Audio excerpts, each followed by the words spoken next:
When we want to use energy healing, it's critical that we work with a practitioner who's right for us. But there are so many healers out there, especially now that we can work online with anyone in the world. How can we find one that has the best chance of being a good match for us? Let's find out.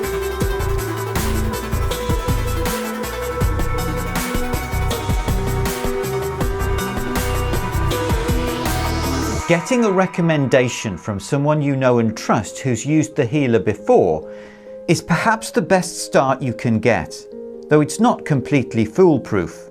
What works for one person might not necessarily be the best fit for another, and different people can be suited to different healers.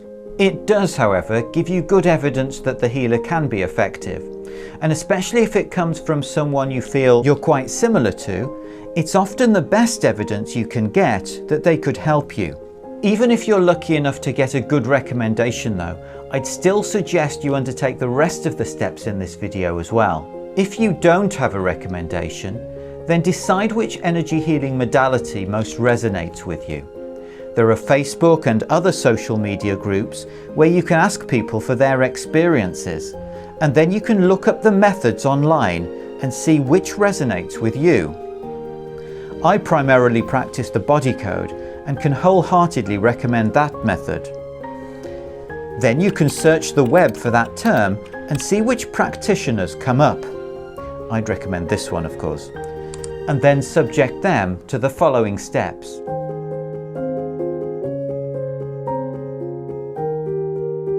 If you don't personally know anyone who the healers helped, try to find out how much impact they've had on other people. This is easier than you might think. Their website should have a prominent testimonial section or something similar, where they showcase some of the people they've worked with who've been willing to share their experiences. This is an important step, so do take the time to watch or read some of the testimonials to find out how much of a transformation the healer has brought about and for how many people. If it's just a couple of people who are finding it hard to describe any real change, that's not a great sign. You're looking for consistently excellent results across a wide range of people. That's because no healer is going to put up testimonials from people who didn't experience much of a change. So if you're going to use them, you want to at least see that they get great results with large numbers of people.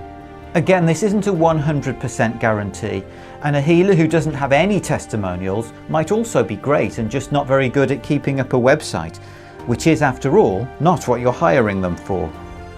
But unfortunately, not having that evidence does make it difficult to be able to confidently choose them. You could still apply the next step to them though, and see if that's enough to help you decide whether they're right for you.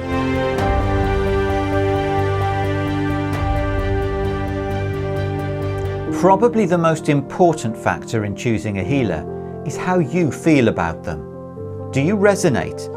Could you imagine working with them? The first place to look is their website. How do they present themselves? What comes across as important to them? How do you feel when you read through it? Look at their About Me pages and see if you connect with their biography and their story and how they express themselves. You might also like to look at their LinkedIn or Instagram or whatever other social media platform they use if they seem to use that a lot. Ideally, you'll be able to see some video of them somewhere too, so you get a sense of whether or not you warm to them. Check out their YouTube channel or other equivalent platform to see what they put out there. What do they say about healing, and how does it relate to your own feelings about it? Perhaps they also include presentations they've given about their work, or interviews they've done about it or about other subjects with other organisations. These should give you a real sense of the person and of whether you feel they're likely to be a good fit for you.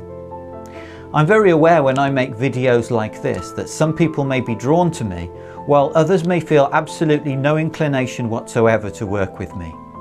It's each person's feeling that counts, and that's the only way they get to know what's right for them. The most useful sort of videos might be if they post sample healing sessions that they've recorded with some of their clients. These will give you a very real and practical sense of how they work and whether their style of healing appeals to you. Look for the most recent of these if possible, as healers tend to evolve the way they work over time. Your gut feeling about the healer is probably the most reliable indicator of whether or not they'd be suitable for you to work with.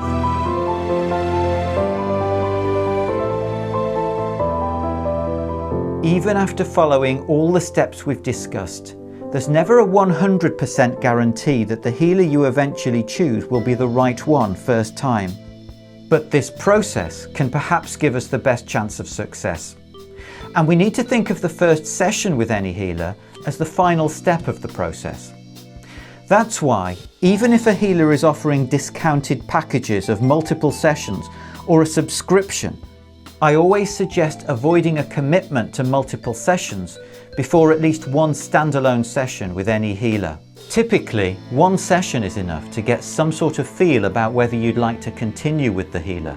It's normal to either feel some sort of at least small shift in the issue you came with, or in something else, or in your overall sense of well-being. And these are good indicators that you've made a good choice. But that's not always the case. Sometimes more work is needed to make noticeable progress, or there are other factors at play. In that case, you can still check in with yourself about how you felt about the session itself. Did you feel positive and hopeful about continuing? Or is it a reluctant and desperate feeling that it doesn't seem to be working, but you've got nothing else? This should give you the information you need to decide whether you've made a good choice. Though it's always good to revisit the question after every few sessions just to make sure that it's still a good match. So I've been struggling for sleep for a long time now, about 10 odd years. I just couldn't sleep because I will find I'll have too much energy towards the end of the day, and I will sleep at 1 o'clock, 2 o'clock, 3 o'clock. I've tried so many things, nothing was working. And how have things been since the sessions? Around 9 o'clock, my body starts to switch off. It's no longer charged as it used to be. And by 10 o'clock, I'm in bed and I will just go to sleep. And this is phenomenal because I've never experienced this in such a long time. I mean, I can't even explain logically, but to experience this big change, it's a pretty big deal, yeah.